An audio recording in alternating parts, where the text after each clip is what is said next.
राधा रानी ने उबलता हुआ गर्म दूध पिया तो श्री कृष्ण के पैर में छाले क्यों पड़ गए। जामवंती जी बोलती हैं कि श्री कृष्ण अब हमें महल चलना चाहिए क्योंकि हम सभी ने उपवास भी नहीं खोला है। तो श्री कृष्ण बोलते हैं कि महल तो आपको मेरे बिना जाना होगा क्योंकि मेरे पैरों में छाले पड़ चुके हैं। तो सभी कृष्ण जी के पास आ जाते हैं और नारद जी बोलते हैं कि प्रभु आपके तो यहाँ बैठे बैठे चरणों में छाले पड़ गए हैं, ये कैसे संभव हो सकता है। तभी वहाँ सांब आकर कहता है कि क्षमा कीजिए, मेरे विलंब होने का कारण राधा है। उन्होंने हम सबसे झूठ बोला है कि उन्होंने भी उपवास रखा है, लेकिन यह झूठ है। मैंने अपनी आंखों के सामने राधा को दूध पीते हुए देखा है। मैंने उनसे कारण पूछा तो उन्होंने बताया कि मैं श्री कृष्ण की भूख मिटाने के लिए यह दूध पी रही हूँ। तब नारद जी सब समझ गए कि राधा रानी ने गर्म दूध पिया था, इसलिए श्री कृष्ण के पैर में छाले पड़ गए। दोस्तों, राधा रानी के सच्चे भक्त चैनल को सब्सक्राइब करके कमेंट में राधे राधे जरूर लिखें। राधा जब माता पार्वती बाल्यावस्था में थी तब वह अपनी माता के साथ एक ऋषि के आश्रम में रहा करती थी, जहां माता पार्वती खेलने के लिए बार बार एक ही स्थान पर जाती थी और उनकी माता उन्हें डांटकर वापस लाती और ऋषियों के समीप बैठा देती। और जैसे ही उनकी माता किसी अन्य कार्य को करने लगती तो माता पार्वती उन्हें बिना बताए फिर से उसी स्थान में खेलने के लिए चली जाती और ऐसा बार बार होता है। तब यह सब देख एक ऋषि कहते हैं कि अवश्य वहाँ कुछ तो ऐसा है जो बार बार पार्वती वहाँ जाती है। तब एक दिन इस रहस्य का पता लगाने के लिए ऋषि अपने शिष्यों से उस स्थान की खुदाई करवाते हैं जिसमें उन्हें एक डमरू मिलता है और सब मिलकर भी उस डमरू को उस स्थान से हिला तक नहीं पाते। तब ऋषि समझ जाते हैं कि ये कोई साधारण डमरू नहीं, ये तो स्वयं शिव जी का डमरू है, इसे तो केवल महादेव ही उठा सकते हैं। ऐसा कहकर ऋषिगण भोजन करने चले जाते हैं, जिसके कुछ ही देर बाद उसी डमरू की आवाज सभी को सुनाई देने लगती है। तब डमरू की आवाज सुन सभी को लगता है कि महादेव आ गए और सभी उस स्थान पर पहुंच जाते हैं और सब देखते हैं कि शिव जी के उस डमरू को माता पार्वती बजा रही थी। तब ऋषि यह समझ जाते हैं कि ये कोई साधारण बालिका नहीं है, ये तो स्वयं आदिशक्ति है और उन्हें प्रणाम करने लगते हैं। तो दोस्तों, महादेव के भक्त चैनल को सब्सक्राइब करके कमेंट में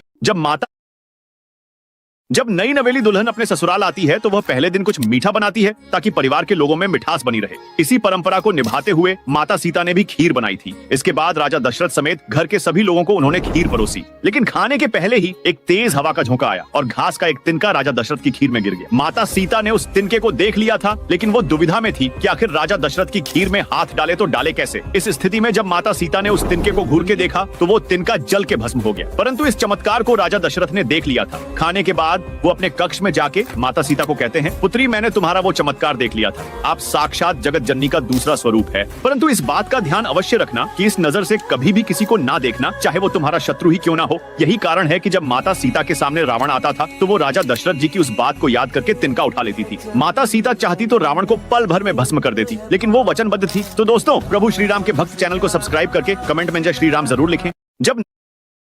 जब सभी वानर सेना समुद्र पर सेतु बांधने का कार्य कर रहे होते हैं तभी एक गिलहरी भी उनकी मदद करने लग जाता है और छोटे छोटे पत्थरों को लाने लगता है। यह देखकर एक वानर कहता है, अरे छुटकी, हट जाओ यहाँ से, नहीं तो किसी पत्थर के नीचे दब जाओगी। लेकिन गिलहरी फिर भी अपना कार्य बंद नहीं करता। तब दूसरा वानर उसका मजाक उड़ाते हुए कहता है, देखो तो कैसे मुख में पत्थर लेकर जा रही है, जैसे इसके चुटकी भर पत्थर से सेतु बन जाएगा। तभी वहाँ राम जी आते हैं और बड़े प्रेम से उस गिलहरी को अपने हाथों में उठा लेते हैं और मुस्कुराते हुए कहते हैं, हमारे सहयोग के लिए धन्यवाद। तब वानर कहता है, प्रभु, इसके मुख में तो छोटा सा ही पत्थर है और आप इसका धन्यवाद कर रहे हैं। राम जी कहते हैं, महत्वपूर्ण यह नहीं कि कौन कितना कार्य कर रहा है, महत्वपूर्ण यह है कि कौन अपनी पूरी शक्ति लगाकर अपना कर्तव्य कर रहा है। इस गिलहरी ने अपने आकार की चिंता न करते हुए भी हमारी सहयोग करने में पूरी मदद कर रही है। इस गिलहरी के प्रयास का हम सबको सम्मान करना चाहिए। तब राम जी उस गिलहरी के पीठ पर अपने 3 उंगली से हाथ फेरते हैं, जिससे उसके पीठ पर राम जी के निशानी के रूप में 3 धारियां बन जाती है। तो दोस्तों, राम जी के सच्चे भक्त चैनल को सब्सक्राइब करके कमेंट में जय श्री राम जरूर लिखें।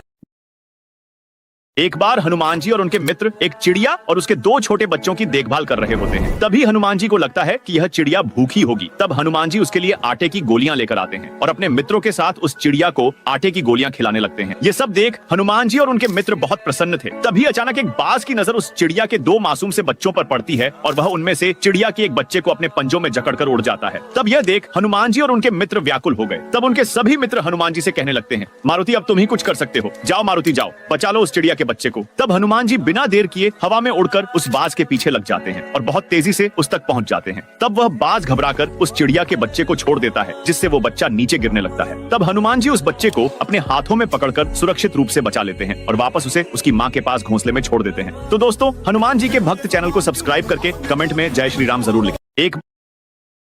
एक बार माता अंजना और महाराज केसरी जी शिवलिंग की पूजा कर जल अर्पित कर रहे होते हैं, जिसे देखकर हनुमान जी भी जल चढ़ाने लगते हैं। तब माता अंजना कहती हैं, पुत्र बिना स्नान किए शिवलिंग पर जल अर्पित नहीं करते। तब हनुमान जी उदास हो जाते हैं। तब हनुमान जी उस लोटे का जल अपने ऊपर डाल लेते हैं और कहते हैं, हो गया मेरा स्नान। और उसके बाद हनुमान जी शिवलिंग पर जल अर्पित करने लगते हैं और वह जल सीधे भोलेनाथ पर अर्पित होता जाता है और उस लोटे का जल निरंतर निकलते ही जा रहा था। तब इस अद्भुत चमत्कार देख माता अंजना हैरान हो गई और कहती, ये कैसा चमत्कार है स्वामी, इस लोटे से जल तो निरंतर निकलता ही जा रहा है। और उधर भोले बाबा अद्भुत आनंद में मग्न थे और जल अर्पित करने के बाद हनुमान जी भोले बाबा को फल अर्पित करते हैं और वह फल सीधे भोले बाबा तक पहुंच जाता है और फिर भोले बाबा उस फल को आनंद पूर्वक ग्रहण करते हैं। यह देख माता पार्वती कहती हैं, प्रभु आप तो अकेले ही हनुमान की बाल लीलाओं का आनंद ले रहे हैं, कभी हमें भी मौका दीजिए। वैसे बालपन में हनुमान जी भी बहुत नटखट थे। तो दोस्तों, भोले बाबा के सच्चे भक्त चैनल को सब्सक्राइब करके कमेंट में हर हर महादेव जरूर लिखें। एक बार भगवान श्री हरिनारायण अपने आराध्य भोलेनाथ की घने वन में आराधना करते हैं और महादेव को प्रसन्न करने हेतु एक सहस्त्र अष्ट नीलकमल लाते हैं और महादेव के 1008 नामों को जपते हुए शिवलिंग के ऊपर उस नीलकमल के पुष्प को अर्पित करने लगते हैं और हर नाम के साथ उन नीलकमल के पुष्पों को अर्पित कर देते हैं। तब महादेव भगवान नारायण की परीक्षा लेने के लिए चुपके से एक नीलकमल के पुष्प को वहाँ से हटा देते हैं। तब यह देख माता पार्वती कहती है कि ये आप क्या कर रहे हैं प्रभु। तब महादेव कहते हैं, देवी यह तो श्रीहरि का मेरे प्रति भक्ति, श्रद्धा और समर्पण की परीक्षा है। और इधर जैसे ही श्री नारायण उस बचे हुए आखिरी पुष्प को महादेव पर अर्पित करने वाले होते हैं, तब भगवान नारायण देखते हैं कि एक पुष्प तो रह गया, किंतु वह शेष पुष्प आखिर गया कहाँ। कहीं मुझसे ही तो कोई भूल नहीं हो गई। जिसके बाद श्रीहरि अपने पूजा को पूर्ण करने के लिए अपने कमल के समान एक नेत्र को निकालकर महादेव को अर्पित कर देते हैं। तब महादेव उनकी ऐसी भक्ति देख प्रसन्न होकर प्रकट हो जाते हैं और महादेव श्रीहरि के नेत्र को वापस लौटा देते हैं और महादेव श्रीहरि नारायण को शक्तिशाली अस्त्र सुदर्शन चक्र प्रदान करते हैं और कहते हैं कि आपके इस शक्तिशाली अस्त्र के समीप कोई भी नहीं टिक सकेगा और जब आप पृथ्वी पर अवतार लेंगे तब मैं भी अवतार लेकर आपकी इसी तरह भक्ति करूंगा। तो दोस्तों,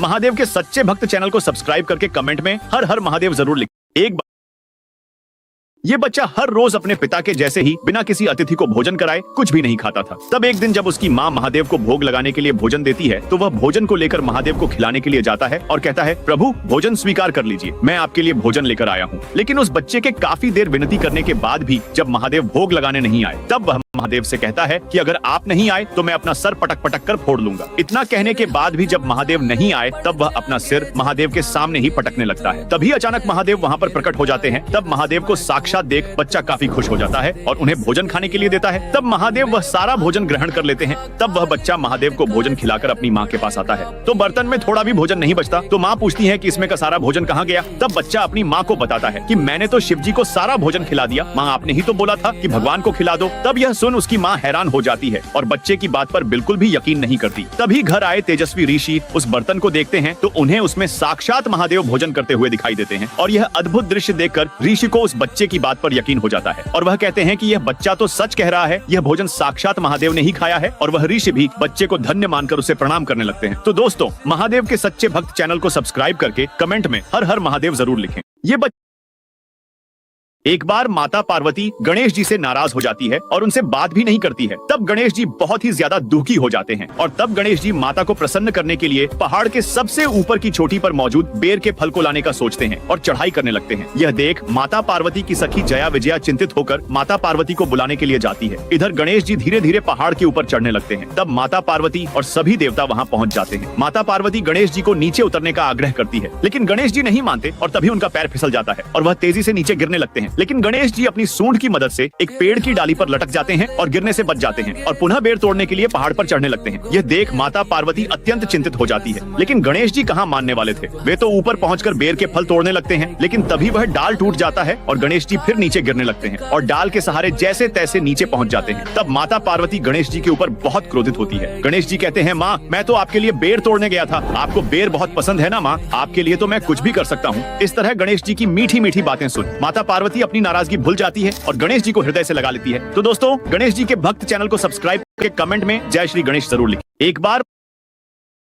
एक बार माता सीता सिंदूर लगा रही थी, तभी वहाँ हनुमान जी आ गए। सिंदूर को देखकर हनुमान जी कहते हैं, माता यह क्या है और आप इसे अपने सर पर क्यों लगा रही हैं? सीता मैया कहती है, पुत्र हनुमान इसे सिंदूर कहते हैं, इसे लगाने से मेरे स्वामी की उम्र लंबी होती है। ये सुनकर हनुमान जी वहाँ से चले गए और एक जगह चुपचाप से बैठकर अपने पूरे शरीर में सिंदूर लगाने लगे। सिंदूर लगाने के बाद वो राम जी के दरबार में गए। हनुमान जी को देखकर वहाँ पर बैठे सभी लोग हंसने लगे। तब राम जी कहते हैं, हनुमान ये तुमने क्या किया? तब हनुमान जी कहते हैं, माता ने बताया था कि सिंदूर लगाने से आपकी उम्र लंबी होती है, इसलिए मैंने सिंदूर लगा लिया। तब राम जी कहते हैं कि जानकी तो चुटकी भर सिंदूर लगाती हैं, पर आपने तो अपने शरीर का कोई कोना ही नहीं छोड़ा। हनुमान जी कहते हैं, मैंने सोचा कि अगर मैं इसे अपने पूरे शरीर में लगा लूंगा तो आप दीर्घायु हो जाएंगे और हमें छोड़कर कभी नहीं जाएंगे। हनुमान जी की ये बात सुनकर राम जी कहते हैं, आज मंगल के दिन तुमने ये शुभ कार्य किया है, इसलिए मंगलवार के दिन जो भी भक्त तुम्हें सिंदूर चढ़ाएगा उसे तुम्हारे साथ मेरी कृपा भी प्राप्त होगी। हनुमान जी के भक्त कमेंट में जय